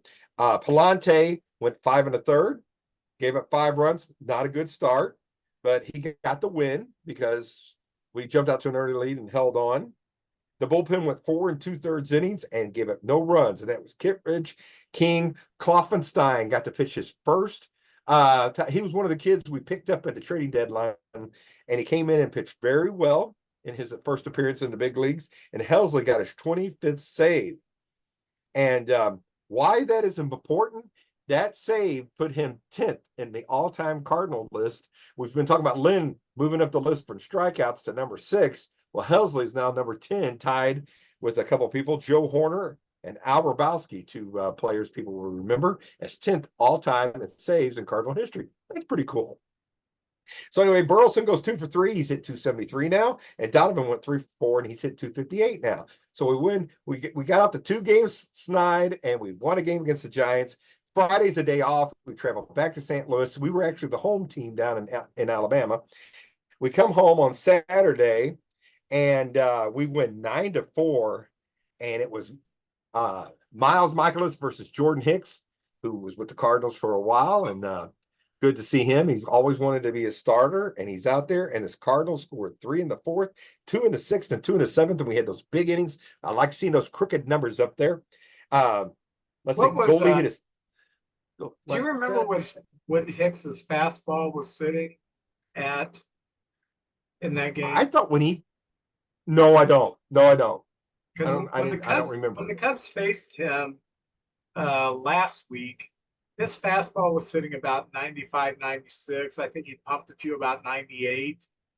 But yeah, for a guy who throws 103, 104 out of the pen, I thought his fastball would maybe sit at about 98 or 99. It's I hate to say it's an average major league fastball, but nowadays 95 is kind of an average major league fastball. And I mean, he was throwing more pitches. I think he threw a changeup and the breaking pitch and the fastball. You throw the 2-seamer and the 4-seamer. But I was surprised that his fastball was sitting in the mid-90s and not in the high 90s. They also have the Lance Lynn. When Lance Lynn came up to the big league, to the Cardinals in the big leagues, he was a bullpen guy, and he would just overpower people. Well, then a year later, they made him a starter, and he had a good fastball, but it was what you would call an average major league fastball. I mean, you can't throw when you only got to go 1 inning, you can just let it all hang out. But when you got to go 5, 6, 7 innings, you gotta, you can't pitch like that all out kind of style, So, and both of them, I wish them all the best out there. But this is really a typical 2024 Cardinal game. We work the pitcher, and you got Donovan. Sometimes the ball's just barely off the plate. He won't go for it. He makes him throw it over the plate. You got Burleson. You got Carpenter. Wynn has become in that vein, not quite as good as those 3, but these guys are making the pitchers work that count. And what happens is usually we get them to 100 pitches around the 5th inning, and then it becomes a bullpen game. And our bullpen only has to go about 3 innings, and their bullpen has to go 4 or more innings sometimes, and we've been pulling them out. So far, that's been the recipe for what success we have had, and I hope it continues. And we took that second game, 9-4. Burleson went 3 for 4 again. Donovan 2 for 4. You probably get saying, "Is this a broken record?" But those guys have really been carrying the load. Carlson went 2 for 3, and Michaelis went 6 innings. Did give up 4 runs. He had like 7 out of 9 games. He had quality starts. This was not a quality start because he gave 4 runs, but it was a good start. And his ERA is still a bit high, 4.68, but he's been pitching very good. And the bullpen went 3 innings and no earned runs and 2 Ks, no walks. And that was JoJo Romero, Fernandez, and Leahy has picked it up a little bit in the bullpen too. He was a big Cardinal prospect down there in the minors, and he's come through. Then Sunday, the reason I got the suntan, I was in the box seats, 8 rows behind the giant dugout, and I could see Melvin, doing the signs to the catcher, and then he'd send it to the pitcher. And the reason I wanted to go to this game is I wanted my son to see Sonny Gray versus Brandon Webb, the 2 guys that finished second for the Cy Young Award last year, facing each other, and it did not disappoint. We won 5-3. We swept the Giants. I'm so proud of that. And we got to see Gray versus Webb. Sonny Gray went 6 2/3 inning, and he had a perfect game going into the 7th inning, Vince. And they hit a home run against him. But I tell you what, he's a small guy. It looks like a little leaguer out there with all the big leaguers. But that dude gives you everything he's got. He's been attacking the strike zone. And anyway, I was just so proud of him. 7 inning pitch, 1 earned run, 8 Ks, no walks, and he's 9-4 now. And the last time JoJo blew, he had a win, or he was leading the game, and JoJo blew it. And I know the Cubs don't feel sorry for us, but it would have been nice to see that 10 before the All-Star break, because that puts you on a pace for 20. We don't get a lot of 20-game winners in St. Louis. I want to see Sonny Gray deserves it. So the team's really playing good defense behind him. But that game, we went from hitting home runs. In that game, we stole 4 bases. And I got to mention this. Burleson stole 2. Now, he's got 5 stolen bases on the year. I'm so proud of that. Corbin stole his 5th stolen base. And Pajas, who is probably as fast as I might be able to beat him in a 50-yard dash, he stole a base. I think it was such a surprise. They caught him off guard. But it was so nice to see him on base, get a hit, and still a base. 4 stolen bases in that game, so we're doing it in different ways. Donovan had a bunt that went right down the line for a hit. They're doing it. I mean, it's just kind of all clicking. Siani made a catch that was phenomenal out there. Let's see. Burleson 2-for-4 again. Carlson 2-for-4. Pajas got 2 hits, and Crawford played third base and made the big moment in the game was kind of slipping away from us, and Crawford ran to third, and there was a close play. They did the instant replay, and he was out because the guy, when he slid his foot, came up, and Crawford got him. And I was surrounded by Giant fans, and a lot of them had Crawford shirts on. So, they were applauding their Giants, and they were applauding for Crawford over there at third base. He did a nice job at third base. It was the first time he started the game at third base, so that was good to see. Helsley got a 26 save, and he's just on a roll, and the Cardinals are 39-37, and we're like, all right. But now the Braves are coming to town, and I'm just going to mention this. On Monday night, we got an early 4-0 lead in the 3rd inning, and we held on and won 4-3, and we are now 40-37. But the big news is Contreras is back. They were expecting him to miss 12 weeks, and he came back at 6.5. He's very popular on the team. I think he might be the captain of the team. They're calling him Wolverine because he has a titanium plate in his arm. And he came out, and he was caught, and he got a hit. And again, Burleson 2 hits, Donovan 3 hits. Carpenter DH'd and got a hit. Crawford played third again, and Burleson played first base. So we had Goldie out of the lineup, Arenado out of the lineup. We got Contreras back. Siani makes another great play, and Lance Lynn goes 6 2/3 with 1 earned run. So, man, right now everything's going pretty good. We're 3 games over, and it's fun to watch the games, especially when you're winning. But man, these young guys, they're just bringing a spark to the team. And then you got guys like Goldie Arenado and Contreras, and you got the pitchers. Gibson's seen it all. Lynn has seen it all. Sonny Gray, and they're just holding the fort. And Helsley's having one of those years. But I hope we don't see Helsley for a couple of days. Let him. I'm really hoping none of the Cardinals make the All-Star team, so we get like a 5 days off, so we can recharge our batteries for that second half. Well, right now the game's being delayed, so Helsley may get. They may all get the day off. So. Oh yeah, the thunderstorm. That's right. I forgot about Yeah. that. Yeah. Oh, you know who doesn't care about thunderstorms? He don't care about nothing. He just gets it done. Jeremy Connor, that's who we're talking about, baby. Connor, he's the man. Comes a time in every man's life when he needs some advice on relationships. You need to listen to the podcast DMDR, which stands for Dating, Marriage, Divorce, Remarriage, from my good friend Jeremy Connor, the Dr. Phil of the Boot Hill. You can find DMDR on Spotify or whatever platform you choose to listen to your podcast. He is the man. If you'll notice, I'm wearing my Sandlot jersey, and we're going to talk about the movie The Sandlot. JJ, tell me about the first time you saw this movie. I saw the movie. I believe I saw it at the theater, maybe a double feature at the drive-in, and it was a sweet, heartwarming movie. It made me. I tell you what, I'm pretty emotional. I think I teared up. Made me think of my childhood when I was 12 years old, and it seemed like baseball. That's the only thing that mattered. We'd all play all day until mom say, "Hey, supper's ready," and then you had to run home and go in for the night. And I tell you what, it's got part. It caught the time period really well. 1963.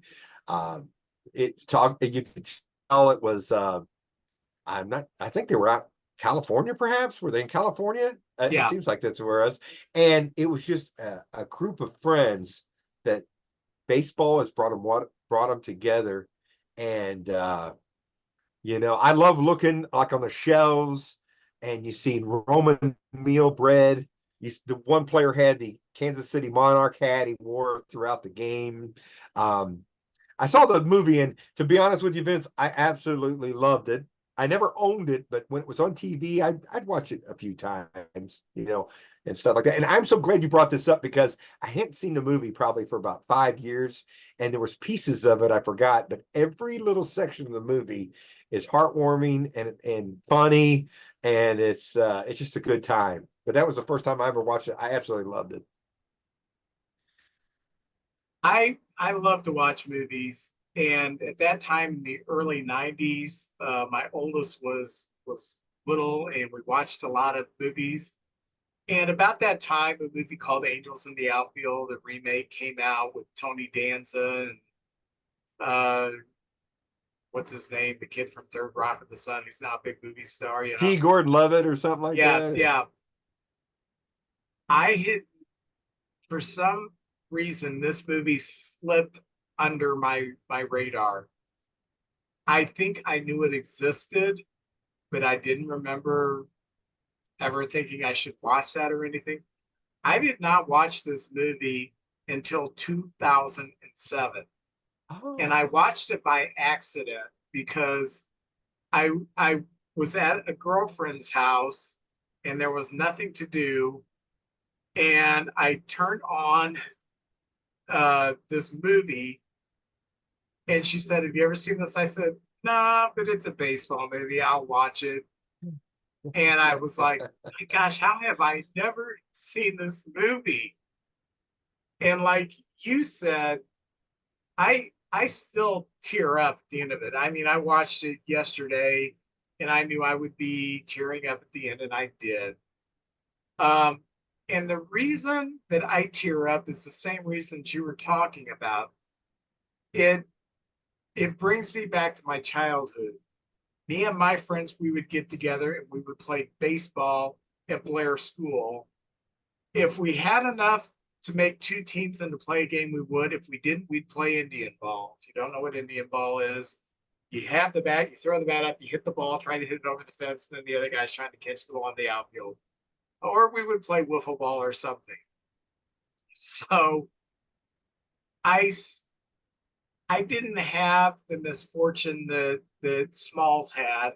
I never had to relocate, but I knew kids who did. And that's a very difficult transition to be the new kid in town. So you got that dynamic going. He knows nothing about baseball. His mother has been through a divorce, and he's got a stepfather who's a huge baseball nut, but really doesn't. Yeah. Yeah, it's my step kid. I don't care. He's not really into his kid. And the only thing that he knows is that the boys in the neighborhood play baseball.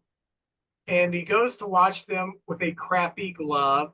And I do remember having kids play baseball with us at Blair School who had subpar equipment because they were just there because this is what everybody else is doing. I have no friends. I'm going to play baseball with these people. So all that gets to me. But the player that I really identify with is Benny the Jet, The Jet. because in my neighborhood, I was the best player. But like I always say, that's like saying Moe's the brainiest stooge. It's not like we were world class athletes. And I was the kid who that's all I wanted to do was play baseball. And sometimes my friends didn't want to play baseball. They wanted to ride their bikes, they wanted to do whatever. So I would sit in my backyard and I would pitch a tennis ball against the garage, and I would act like I was fielding grounders, and I made up this whole game where runs could be scored and everything if I threw it. I was just like this huge baseball nerd. And even when I got into high school and my friends gravitated towards cars and girls and beer and all that other stuff, I was still the guy who, why don't you guys want to play baseball anymore? In the winter, I played Strat. In the summer, I played baseball. That was my life. So I really identify with this movie.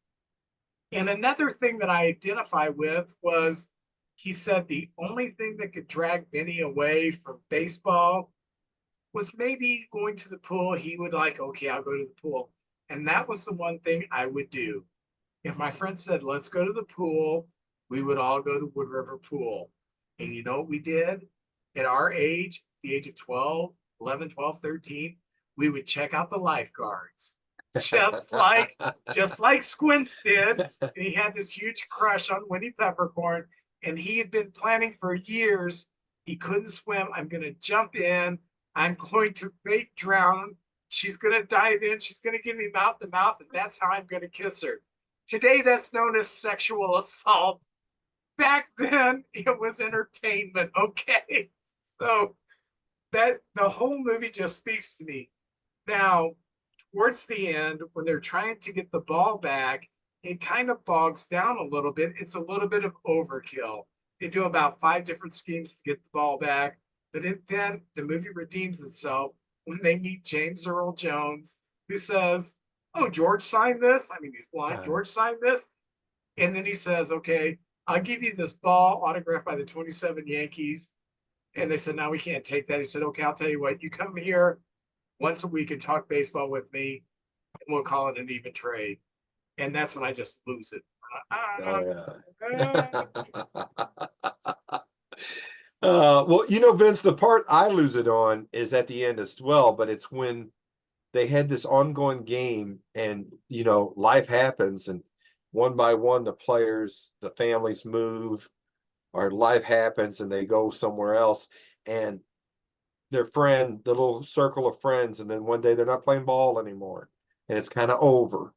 And that, to me, that's the moment, like, because when you're 12 years old, you think you know everything, but yet you still have some, hopefully, innocence about you. And it's 1963. It's before JFK and the Beatles and the big drug explosion and everything. And, you had these group of kids, and they didn't have any agendas. There was white kids, black kids, brothers.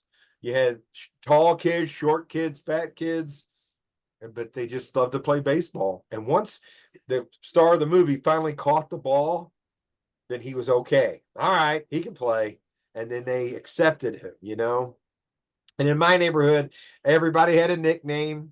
And there was Howard and Porky and Hodge and JJ, and we just played ball from noon to night. And then one day you turn around and all of a sudden everybody's they're working on their car. They're going out with this girl. And then it was kind of over with, that kind of thing.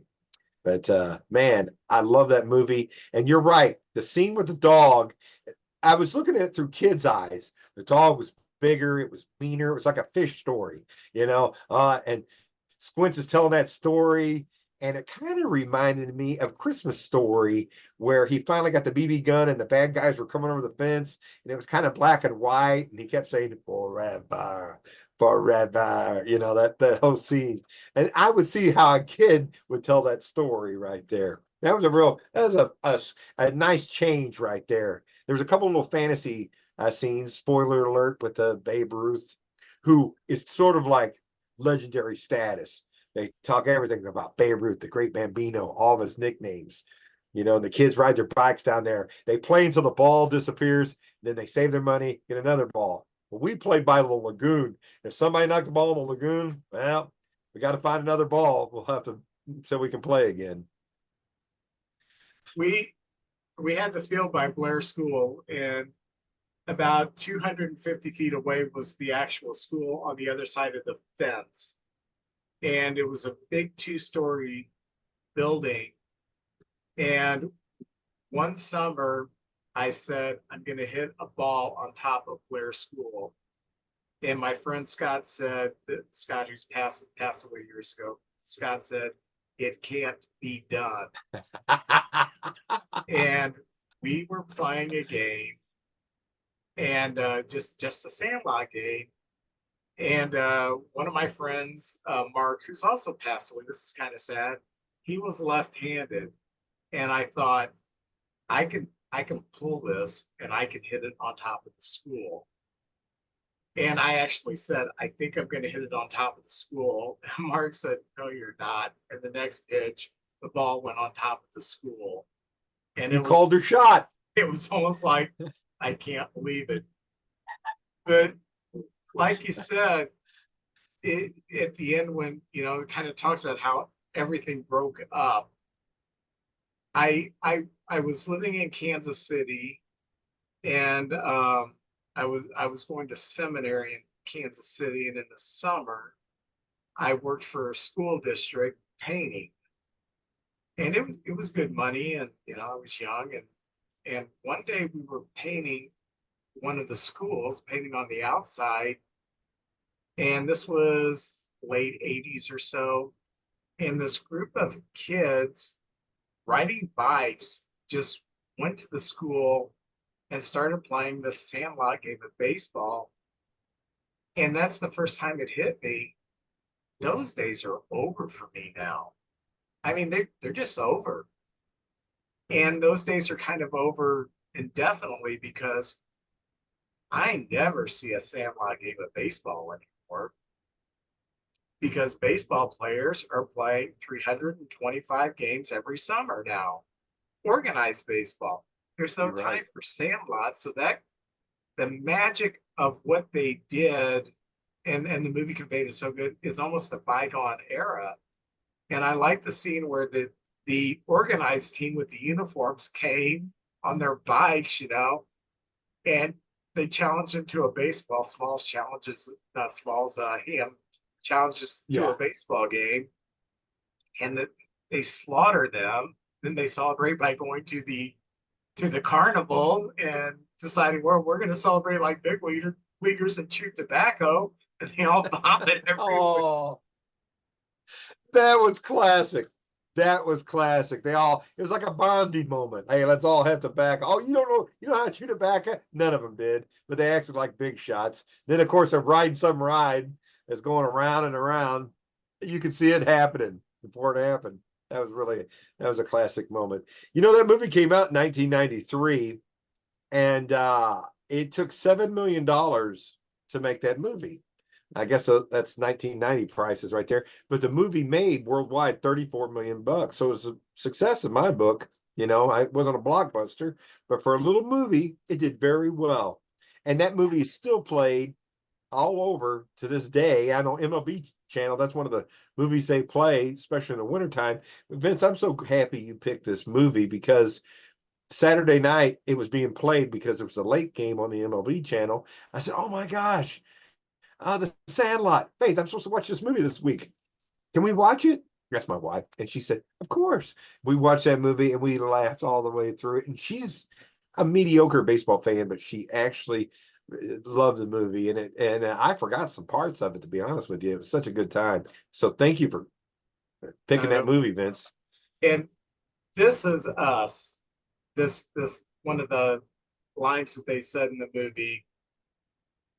Um, for us, baseball was fun, you know, blah blah blah. But for Benny, it was life, and that's what baseball nerds like you and I are. Um, Baseball is never far from my mind.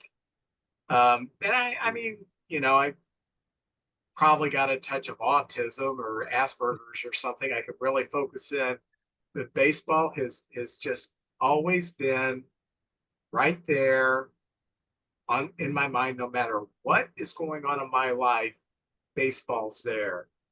And that's what that talks when they talk about Benny. I never had those kind of skills. Of course, it's a fictional character who did make it to the major, so that was kind of cool. But that kind of sums it up. For my friends, baseball was a fun activity that they outgrew.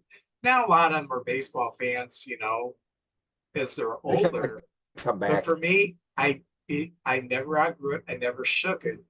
And my ex-wife did not get me when in 1989, uh, we were, gosh, I don't know, early 20s, newly married, had a baby on the way, and we had no money. And I said, I got to spend, I think it was like $25 for the complete set. It wasn't something outrageous. I got to get the strat cards this year.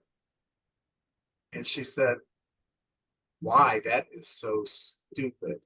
Oh. Like, I have to play this during the winter. What else am I going to do? I have no friends in Kansas City. Wintertime is coming. I can't watch baseball. I've got to play Strat. Dadgummit. I don't play Strat much anymore, but at that time, it was almost like,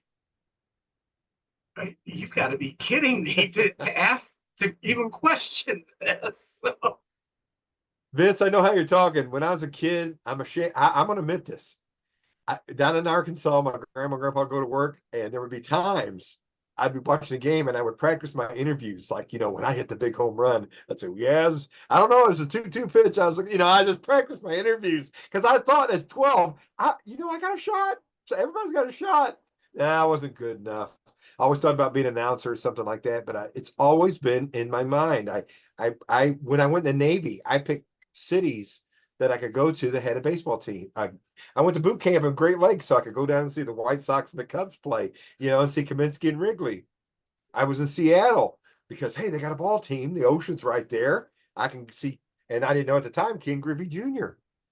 yeah, So all my trips was to go to ballparks, and a lot of my friends, the one common thing they all had in common were I think they were smart and they were funny. And not all of them liked baseball, but they respected, man, JJ really likes baseball. And over the years, when people get something, they say, who would like that? And so they send me stuff all the time. And I feel so appreciative. Like it's like God gives me, the wisdom enough to say, hey, this person's, somebody to hang on to. And I've got these great bonds and friends, and a lot of it's through the game of baseball. And I'm so happy my wife puts up with it. My kids, got 3 kids too. Yeah, they okay with baseball, but Brody has come along. You got Max.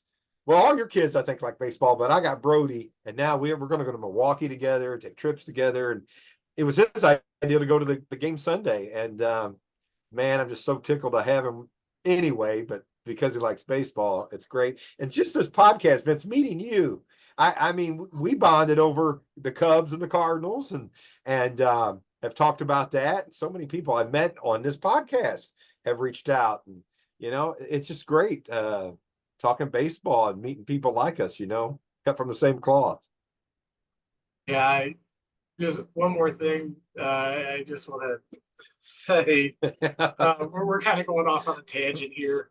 Yeah. Um, in the summer, I'm not a night person. I 9 o'clock is a late night for me. I'm a morning person. But in the summers, I would play strat baseball. In the evenings, if I didn't have a baseball game or something, I'd play strat. If I didn't have friends over, I'd play by myself. And I always had a game on. It was usually an Atlanta Braves game or a Cubs game or a White Sox game or a Cardinal game because that's what I could pick up on the cable at that time. But I would start off, and after the game, I would play a game of strat by myself, and that would turn into 2 games. And by the end of the summer, I would be up until 3 in the morning playing strat, and then Oh, I suddenly understand. school starting. Oh my gosh, I'm used to staying up till 3 o'clock in the morning and waking up at 11, and now I've got to within one day go to bed at 9 or 10 and get up in the morning. It was so terrible. But you know what? It was so worth it because uh, that's one thing I just love about the sport. It is a social game, whether you're a spectator or you're a player, but it can also be a solitary game. You can play on the computer, you can play a board game, or you can play the little video game, play baseball that way, or you can watch it by yourself. It it it's something that is good. And you can enjoy a baseball game with people who love the game or people who are fair weather fans because it's pretty simple. You cross a plate, you get a run, and the team with the most runs at the end of the game wins. The intricacies, maybe you don't know, but you at least know that's how you play this game. And like I tell people all the time, my senior year of high school, I played football for 3 years going into my senior year. So it's my fourth year of football. My mom went to every game. And after I think the second game of my senior year, she said, "Oh, I finally get what they're doing. They're trying to get the ball over here and you're trying to stop it. You've been going to all these games and you had no idea what was going on." So, football's a little complicated. Baseball's pretty simple. You just cross the plate more than the other team and you win. That's right. Amen. Amen. The great Uh, soundtrack through the movie too, Vince. The soundtrack, "The Lion Sleeps Tonight," "This yeah. Magic Moment," Tequila, "Wipeout." Some really good songs in that time period, and they were sweet. A lot of instrumentals in there.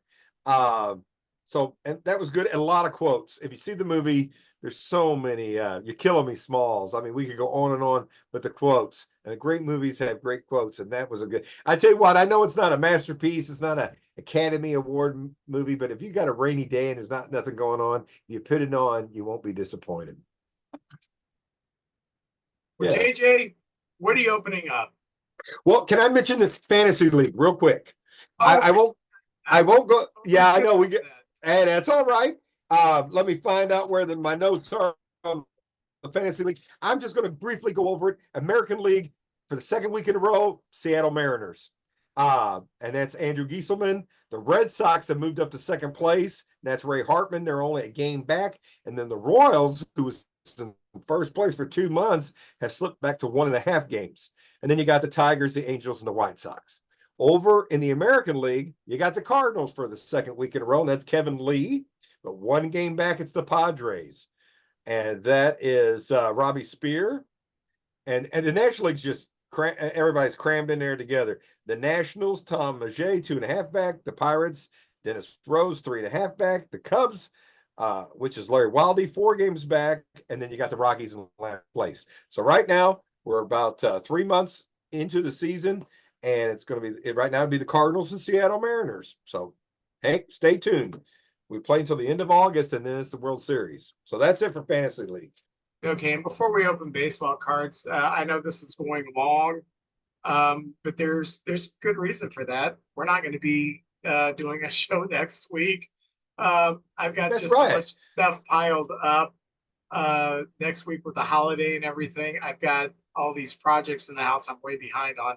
I gotta squeeze some time in there. And so Enjoy the 4th, celebrate our country's independence, and we will see you in 2 weeks. But for now, let's open baseball cards. And I've got Dondras. And of course, we know what you got. Yeah. And of course, Dondras, I have to open up to see what year, because they're the only ones that don't put the year on the cover. Oh my gosh. It is sticking. It is 1990 Dondras. I'll go first because we want to see you get that George Brett thing at the end. Of course, we have a puzzle piece, Carl Yastrzemski. Oh, yeah. His knuckle. Yeah. Very good. And I will say I will get 1 Hall of Famer. Okay? All right. I will say 2. I'm saying 2. And the first one is definitely not a Hall of Famer, Junior Felix. I remember Junior Felix. Yeah, nice player. For the Phillies, pitcher Ken Howell. Oh, yeah. Thurston and Lovey's son. Yes. Yeah. He ended up in Philadelphia.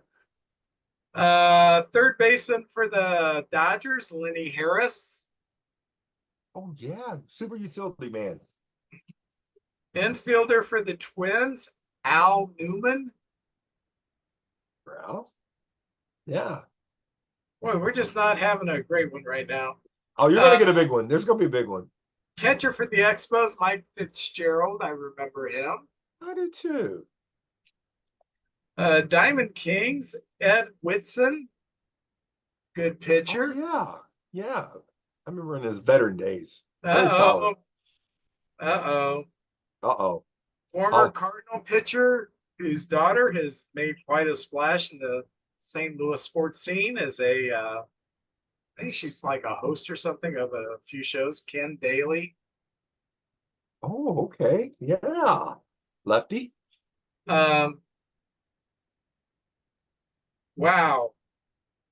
I've never heard of this guy. Pitcher for the Angels, Richard Monteleone. I've never heard of that. Hey. That would be a name that would stick with you. That's a name for whoa. Bobby Witt Jr.'s dad, Bobby Witt. Bobby Witt, very nice player. Pitcher for the Rangers. Pitcher for the Dodgers, Ray Searage. I remember him. Here's one of my least favorite players. Just not the kind of human being that sends me over the edge. Rob Dibble. Oh, yeah. One of the nasty boys. Yeah. It was tough. Ooh. Former MVP, Kevin Mitchell. Oh, yeah. He cut off Ozzy's ball with one hand. Yeah, I'll never forget that. Pitcher for the Reds, Scott Scudder. Oh, yeah. Ooh, former Royals outfielder who also played for the Cubs. Faster than lightning, Willie Wilson. I didn't know he was a Cub. Yeah, he played for the Cubs for 1 year in the early 90s, I think it was. Maybe midnight. I don't remember. Trying to see at this point. Yeah, at this point in his career, he had 588 steals. He had a great quote. He seldom walked, and he said, "If I wanted to walk, I'd be a mailman." I love that quote. Catcher for the Cubs, Rick Rona, backup catcher. I don't remember him. Last card. Hall of Famer? Third baseman, Hall of Famer, Paul Molitor. Finally. Well, you were right. You were on it. One Hall of Famer. Yeah, I didn't think I was going to get that. Man, Molitor, 5 hits in game 1 of the 82 World Series. All right. He set it on fire. All right. George as you can see, George Brett. Yeah, George Brett. I took the paper off, and so there's George Brett, as you can see on there. It's the retired players edition. And so I'm going to open this up. I don't know what's on the inside here. Oh, well, I thought it would be covered up, but the autograph, there's one in here, Vince, and I'm taking it out right now. and it's an autographed. It looks like an 81 type of card, and it's numbered. It's an autographed Jim Palmer. Oh my gosh. Yeah. Oh, Blue Eyes himself, the underwear model, spokesperson, Jim Palmer. And it's got so you cannot break the seal. If you break the seal, it loses its value. And then it's got all of his lifetime statistics on the back. So how about that? They made it look like a 1981. And I tell you what, to get a Jim Palmer autograph to look that good and be certified, I'm pretty happy with that, to be honest with you. Yeah. Yeah. And Jim Palmer is one of my favorite analysts of all time. He can break down a game like very cerebral. Yes. Oh, yeah. And it's odd having him as the ace of the staff and Earl Weaver as the coach. I'm sure there were some conversations there, right there. But my gosh, I'm a little more Earl Weaver than I am Jim Palmer. But Ron Darling reminds me of his type of announcing, real analytical kind of guy. But I am so happy with that, Vince. I tell you what, next month I'll get another one of these and we'll take another shot at George Brett, But Jim Palmer, I'm very happy with. Oh, that's awesome. Woohoo! All right.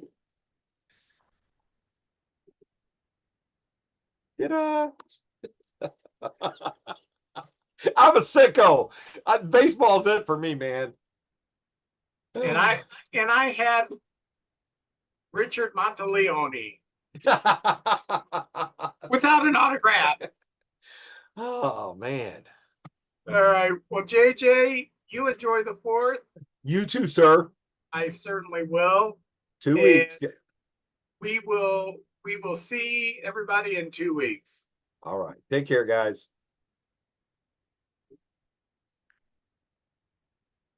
All right.